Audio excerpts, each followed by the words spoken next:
Hi, welcome, happy Monday. Here is a pretty in-depth tutorial on this eyeshadow look. I know you guys like to see longer versions of these eyeshadow looks, so I did the best I could with the recording this time. But I'm really loving a matching brow bone and lid, so that's what I did. I started with the Huda Beauty Concealer in the shade Honey 1.7B and just blended that out with my beauty blender. And then I went in with the Blend Buddy Cosmetics Blends palette and I used that shade Inside Joke and just packed that all over my lid.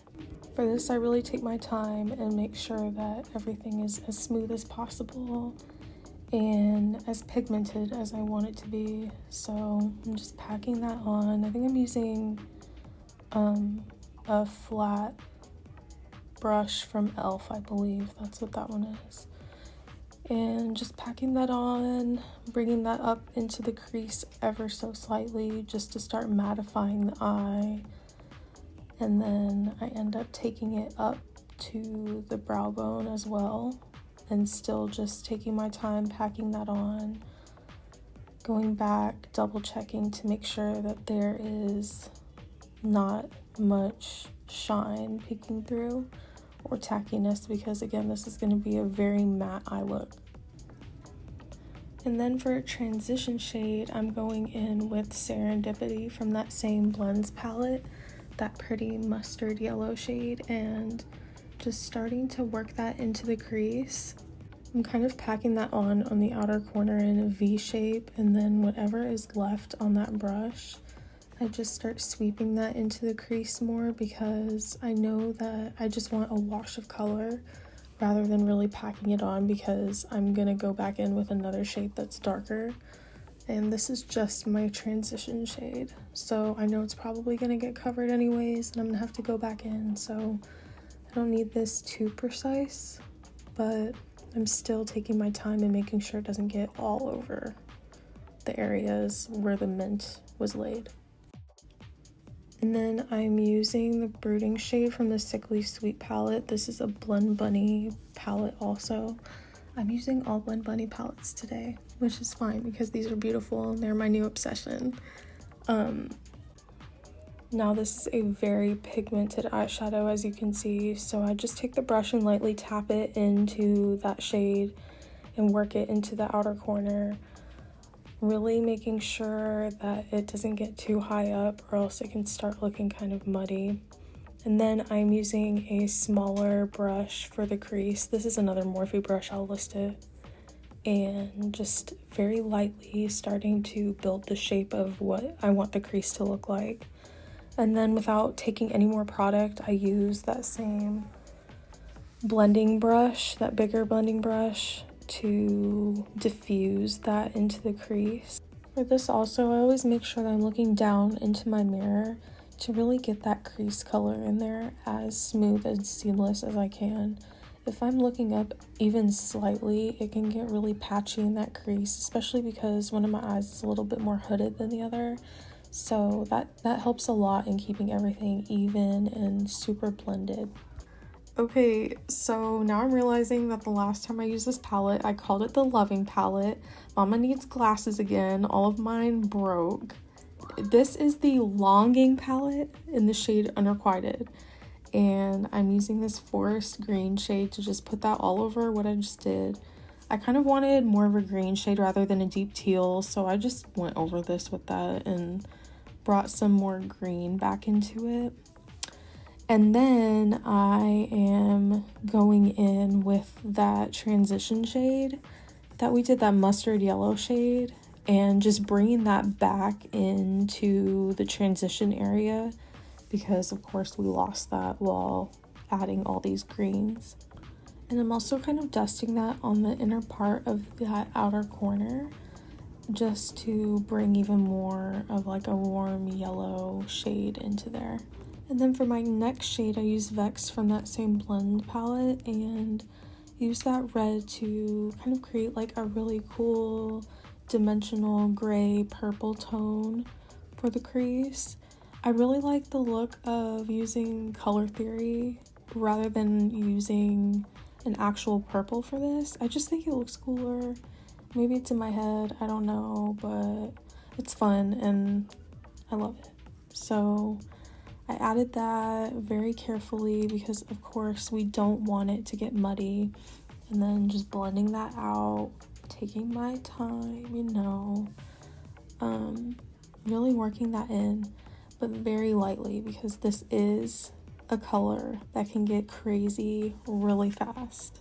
Let me know how you like these color swatches on the screen. I thought it was a really good idea. One of you guys suggested this in my comments to add these, especially if you don't have any of these eyeshadow palettes. It's kind of irritating to just hear the shade instead of seeing it, and then you can just find whatever you have at home and create something just as similar without having to like go buy a whole eyeshadow palette. But yeah, I'm really taking my time and making sure nothing gets muddy by just gently adding in layers this red, because I don't want any muddiness. We just want seamless transitions, you know? So just sweeping it in the crease very lightly, then going in with a bigger brush to blend it and diffuse it, then going back in with the small brush and back and forth and back and forth. And then smoking out the lash line is such a challenge for me. I actually surprisingly have very sensitive eyes, especially to light and everything. It is what it is. They just get really tickly and it drives me nuts. So this step is very crucial for me. I have to be super, super gentle and very careful, or else I'll blink and that dark shade will be all over the lid and I'll have to go back and fix it. It's just such a hassle. But yeah, I'm just going in little sections and really building that up to make it as dark as possible. And then when that final layer is on there, then I go in and like, I don't add anything to that brush and just diffuse the outer part to kind of give it like a smoky effect. My eyes are so sensitive too that using a pencil sometimes is just a hassle. Like if I'm having a day that my eyes are just like killing me, then using an eyeshadow is just my best bet. It's way more foolproof.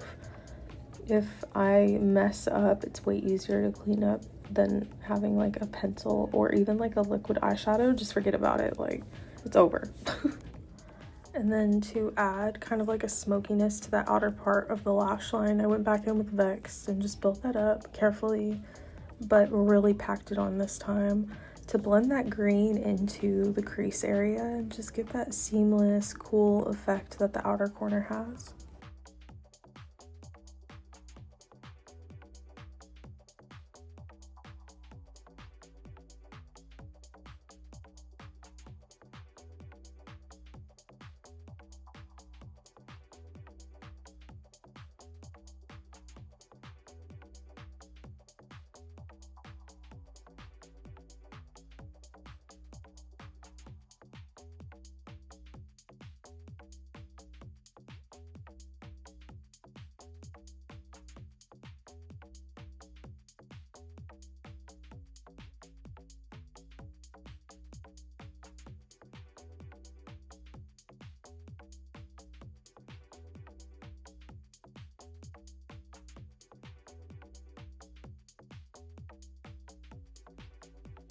And then to add a bit of sultriness to this look, I used the ColourPop BFF Cream Gel Liner in the shade Charmer. Then I used the ColourPop Cream Gel Liner in the shade Charmer, a cool matte eggplant shade for the waterline. And then I went in with Unrequited, that forest green shade from the Longing palette, and just kind of closely blended that out. I didn't bring it too far down, and just smoke that out to, of course, give some dimension, but also have it seamlessly blend into the outer corner as well. You see, I kind of start adding even more color to like the outer third of the bottom lash line, and then I slowly build it upwards to connect the outer corner of the top to the bottom, so it's all just seamless. For lashes, I wanted to keep the monochromatic look of like the lashes and the lash line. So I went in with 2 shades from the Sky High Maybelline line, the purple and the green, to kind of make it like a mauve gray tone that matched the lash line perfectly.